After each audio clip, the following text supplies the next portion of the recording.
Hello guys, कैसे हैं आप सब लोग। Welcome back to my channel.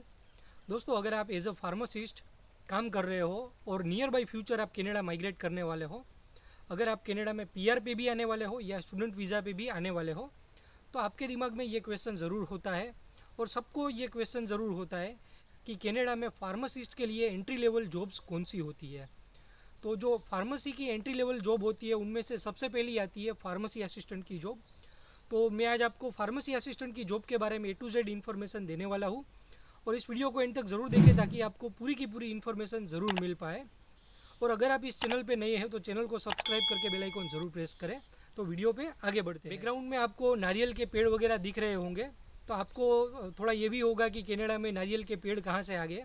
लेकिन मैं आपको बता दूँ कि मैं कुछ महीनों से इंडिया में हूँ और जो इन्फॉर्मेटिव मेरा वीडियो का सेशन है तो इसको मैं आगे कंटिन्यू कर रहा हूँ, तो उसकी वजह से मैं अभी एक खेत में आया हूँ और यहाँ पर मैं वीडियो रिकॉर्ड कर रहा हूँ। तो यहाँ का जो एटमॉस्फेयर है काफ़ी अच्छा है। अभी हम बात करते हैं pharmacy assistant jobs in Canada. सबसे पहले हम ये डिस्कस करेंगे कि फार्मेसी असिस्टेंट की जॉब्स के अंदर करना क्या होता है। तो जो बेसिक रोल है फार्मेसी असिस्टेंट का, तो सबसे पहले तो आपको एज अ फार्मासिस्ट आप कोई भी कंट्री में काम कर रहे थे, वहाँ का और कनाडा का जो फार्मेसी का सिस्टम है वो काफ़ी डिफरेंट होता है। प्रिस्क्रिप्शन की सिस्टम होती है वो भी काफ़ी डिफरेंट होती है। तो सबसे पहले आपको प्रिस्क्रिप्शन का फ़्लो होता है वो समझना पड़ेगा। और जैसे ही आप फार्मेसी की जॉब्स के लिए अप्लाई करेंगे तो काफ़ी सारी रिक्वायरमेंट होती है कि आपको क्रोल सॉफ्टवेयर आना चाहिए, आपको प्रिस्क्रिप्शन फ़्लो का नॉलेज होना चाहिए। लेकिन अगर आपके पास ये कुछ नॉलेज नहीं भी है तब भी आप कोई भी जॉब ज्वाइन करोगे तो उसके बाद आपको सारी की सारी इन्फॉर्मेशन मिल जाएगी। तो बेसिक जो जॉब रोल होता है फार्मेसी असिस्टेंट का, तो उसमें सबसे पहले ये काम करना होता है कि आपको सॉफ्टवेयर के अंदर प्रिस्क्रिप्शन की डेटा एंट्री करनी होती है। उसके बाद आपको डोसेज की कैलकुलेशन करनी होती है।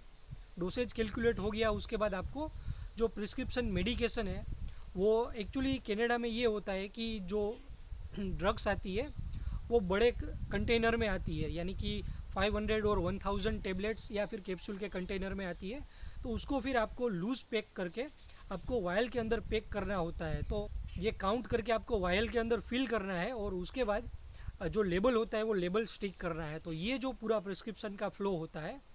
और मीनवाइल अगर आपने ये प्रिस्क्रिप्शन भर दिया है, फिल कर दिया है, तो उसके बाद ये फार्मेसी टेक्नीशियन या फिर फार्मासिस्ट के पास क्वालिटी कंट्रोल के लिए जाता है और वो चेक करते हैं कि ये जो आपने मेडिकेशन भरी है वो सही है या गलत है, सब्स्टिट्यूशन है या फिर कुछ और है। तो ये सब होने के बाद फाइनली जो प्रिस्क्रिप्शन वायल होता है वो पेशेंट के हाथ में आता है। तो ये जो काम होता है ये बेसिक काम फार्मेसी असिस्टेंट का होता है। अभी जो बात होती है कि फार्मेसी असिस्टेंट की जॉब के लिए आपको मिनिमम क्या क्वालिफ़िकेशन चाहिए, तो एज सच कनाडा में एज अ फार्मेसी असिस्टेंट काम करने के लिए आपको कोई भी टेक्निकल क्वालिफ़िकेशन की रिक्वायरमेंट नहीं है। अगर आप कोई भी कंट्री में एज अ फार्मासिस्ट काम कर रहे थे, आपके पास फार्मेसी का एक्सपीरियंस है, तो वो अच्छी बात है। तो उस टाइम पे आपको प्रेफरेंस दिया जाएगा। लेकिन अगर आप कोई साइंस बैकग्राउंड से हो, कॉमर्स बैकग्राउंड से हो या फिर आपने कोई डिप्लोमा किया है, तब भी अगर आप फार्मेसी असिस्टेंट की जॉब करना चाहते हैं तो उनके लिए ये कोई क्वालिफ़िकेशन का बार नहीं होता है कि आप एज अ फार्मासिस्ट काम किए हैं तो ही आपको फार्मेसी असिस्टेंट की जॉब मिल पाएगी, ऐसा कुछ नहीं होता है। तो बेसिकली आपको अगर फार्मेसी के अंदर एंट्री करनी है तो अगर आपके पास फार्मेसी का कोई पास्ट एक्सपीरियंस है तो वो प्लस पॉइंट माना जाता है। तो बेसिकली कोई क्वालिफ़िकेशन की रिक्वायरमेंट नहीं होती है। और जो कैनेडियन लोग होते हैं वो 10th या फिर 12th करके भी एज अ फार्मेसी असिस्टेंट काम करते हैं। अब बात करते हैं कि कनाडा में फार्मेसी असिस्टेंट की जॉब के लिए आप कैसे अप्लाई कर सकते हो। तो देखिए, अप्लाई करने के लिए जो सबसे अच्छा प्लेटफॉर्म है ये Indeed.ca है। उसके अलावा लिंक्डइन पे भी आपको काफ़ी सारी जॉब पोस्टिंग मिल जाती है। और जो उसके अलावा जो कॉरपोरेट फार्मेसीज है लाइक सोपर्स ड्रग मार्ट है, सुपर स्टोर की फार्मेसी है, वॉलमार्ट फार्मेसी है, तो उनकी अपनी एक वेबसाइट होती है, उसके ऊपर जाकर आप अप्लाई कर सकते हैं। अभी आप एप्लीकेशन तो दे दोगे लेकिन आपके रिज्यूमे के अंदर आपको क्या इंक्लूड करना रहेगा ताकि आपको जो इंटरव्यू का कॉल है वो काफ़ी इजीली आ जाए। तो सबसे पहले तो आपको अपनी सारी की सारी जॉब ड्यूटीज़ जो आपने एज अ फार्मासिस्ट इंडिया में या फिर कोई भी कंट्री में करी है वो सारी की सारी ड्यूटीज़ मेंशन करनी होती है।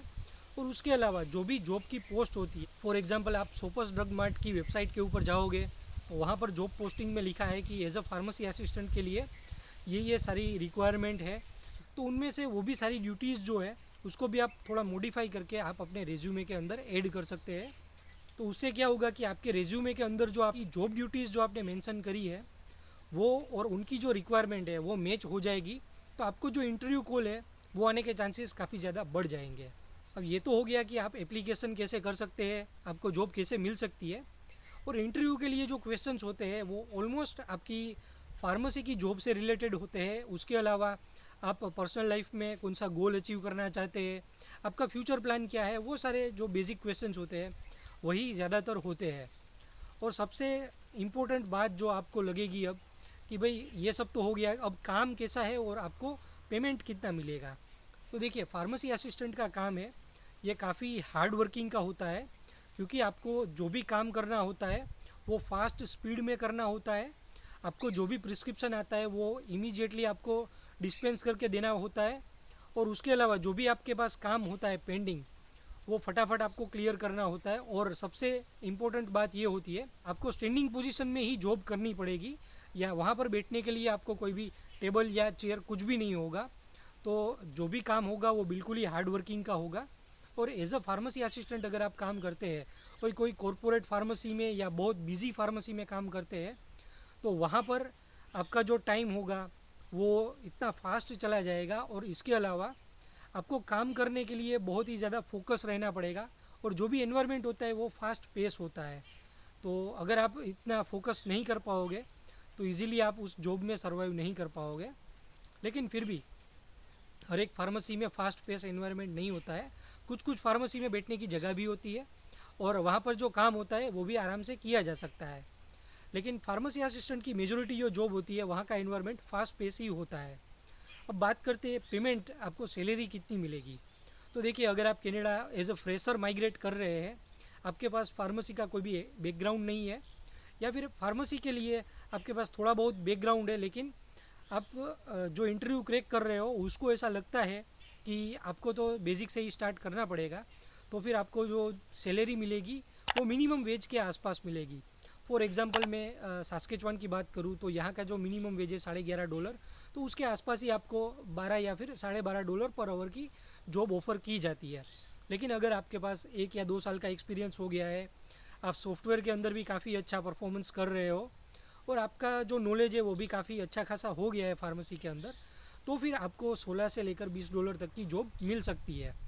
और ये मैं बात कर रहा हूँ सास्केचुआन की। अगर आप टोरंटो या फिर वैंकूवर जाओगे तो वहाँ पर आपको मिनिमम वेज की जॉब भी अराउंड $18-20 से स्टार्ट होती दिख जाएगी। अगर आपको चेक करना है फार्मेसी असिस्टेंट की सैलरी कौन से सिटी में कितनी मिलती है, तो आप indeed.ca के ऊपर जाइए, फार्मेसी असिस्टेंट, और फिर सर्च कीजिए कौन सा city, like Saskatoon, Regina, Vancouver, Toronto, Calgary, आप कोई भी सिटी सर्च कीजिए तो वहाँ पर काफ़ी सारी फार्मेसीज आएगी, और आपको जो वहाँ पर पे चल रही है वो पे स्केल आपको वहाँ पर देखने को मिल जाएगा। तो काफ़ी सारे लोग ये कमेंट करते हैं कि फार्मेसी असिस्टेंट को कितनी सैलरी मिलती है, पर डे कितने डॉलर्स कमा लेते हैं। लेकिन पर डे का जो हिसाब होता है वो आपको कितने आवर्स मिलते हैं काम के लिए उसके ऊपर डिपेंड करता है। कुछ फार्मेसी के अंदर ऐसा भी काम होता है कि 5-6 घंटे के लिए ही वहाँ पर बुलाया जाता है, और कोई फार्मेसी होती है वहाँ पर वीक के 40 आवर्स भी रेगुलरली आपको दिए जाते हैं। तो ये आपको कितने आवर्स मिलते हैं उसके ऊपर आपका जो पेमेंट है वो वरी करता है। आपकी सैलरी के साथ आपको क्या क्या बेनिफिट मिलेंगे, तो ऑलमोस्ट सारी कैनेडियन कंपनी का ये रूल होता है कि 3 महीने के बाद आपको कंफर्मेशन मिलता है, और 3 महीने के बाद जो भी बेनिफिट्स होते हैं उसमें लाइक आपका लाइफ इंश्योरेंस है, मेडिकल है, ये सारे के सारे जो बेनिफिट्स होते हैं वो 50-50 या फिर डायरेक्ट एम्प्लॉयर के बेनिफिट के ऊपर आपको दिया जाता है। तो ये जो सारी इन्फॉर्मेशन है वो आप जॉब करना स्टार्ट करेंगे या फिर आप इंडीड के पोर्टल पे जाएंगे तो वहाँ पर भी आपको देखने को मिल जाएगी। तो फ्रेंड्स, ये तो हो गया कि फार्मेसी असिस्टेंट की जॉब कैसी होती है, क्या काम करना होता है, आप कैसे जॉब के लिए अप्लाई कर सकते हैं, कैसे आपको जॉब मिल सकती है, उसके अलावा काम क्या करना होता है, आपको पेमेंट कितना मिलेगा, ये सारी बात तो हो गई।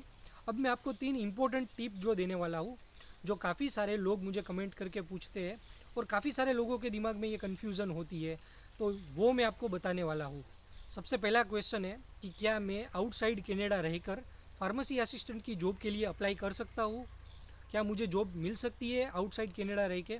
फॉर एग्जांपल आप माइग्रेट करने वाले हो 2 महीने बाद और अभी से आप फार्मेसी असिस्टेंट की जॉब के लिए अप्लाई कर रहे हो, तो आपको लगेगा कि मेरा इंटरव्यू ऑनलाइन होकर मुझे क्या जॉब मिल सकती है या नहीं। तो मैं इसका आपको आंसर क्लियर कट देता हूँ कि नो, क्योंकि फार्मेसी असिस्टेंट की जॉब है वो इतनी स्किल्ड जॉब में नहीं आती है या फिर हाई टेक्निकल स्किल में नहीं आती है। तो उसके लिए आपको जो भी एम्प्लॉयर होते हैं, जो भी फार्मेसी के ओनर होते हैं, वो आउटसाइड कनाडा की एप्लीकेशन होती है उसको एंटरटेन नहीं करते हैं। और फार्मेसी असिस्टेंट की जॉब करने के लिए आपको पहले कनाडा में आना ही पड़ेगा। अगर आप फिज़िकली प्रेजेंट हो कनाडा में तभी आपको ऑफ़र की जाएगी।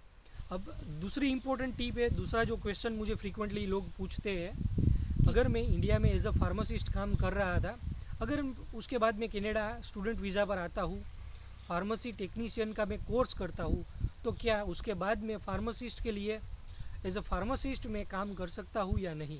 तो इसका भी आंसर है नो।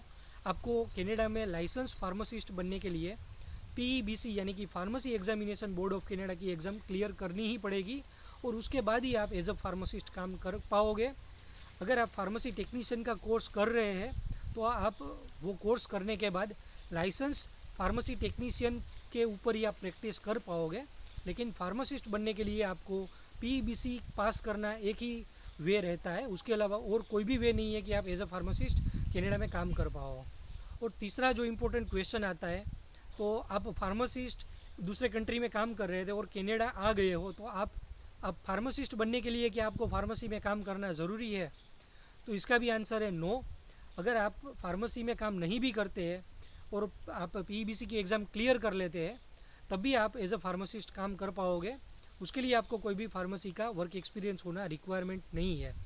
लेकिन अगर आपको PEBC की एग्ज़ाम क्लियर करनी है, आपको कैनेडियन फार्मेसी की सिस्टम समझनी है, यहाँ पर कौन सी ड्रग्स ज़्यादा यूज़ होती है, किस तरह से यहाँ का प्रिस्क्रिप्शन का फ़्लो है, फार्मेसीज कैसे काम करती है, ये सारा का सारा जो सिलेबस है ये PEBC की एग्ज़ाम के अंदर इंक्लूड होता है। तो आपको डिटेल में PEBC की एग्ज़ाम समझनी है तो आपके लिए अच्छा ये रहेगा कि आप एज अ फार्मेसी असिस्टेंट कोई भी कैनेडियन फार्मेसी के अंदर जॉब करो, तो आपके लिए ये काफ़ी अच्छी बात होने वाली है। तो दोस्तों ये तो बात हो गई फार्मेसी असिस्टेंट के बारे में। और भी आप टॉपिक के बारे में अगर जानना चाहते हैं तो मुझे आप कमेंट कीजिए और बताइए कि आप अगले कौन से ऑक्यूपेशन के बारे में जानना चाहते हैं, तो उसके बारे में भी मैं वीडियो बना दूंगा। और दोस्तों ये वीडियो अगर अच्छा लगा है तो इस वीडियो को लाइक ज़रूर करें, अपने दोस्तों के साथ शेयर कीजिए और चैनल पे नहीं आए हैं तो चैनल को सब्सक्राइब करके बेल आइकॉन ज़रूर प्रेस करें। Thanks for watching the video.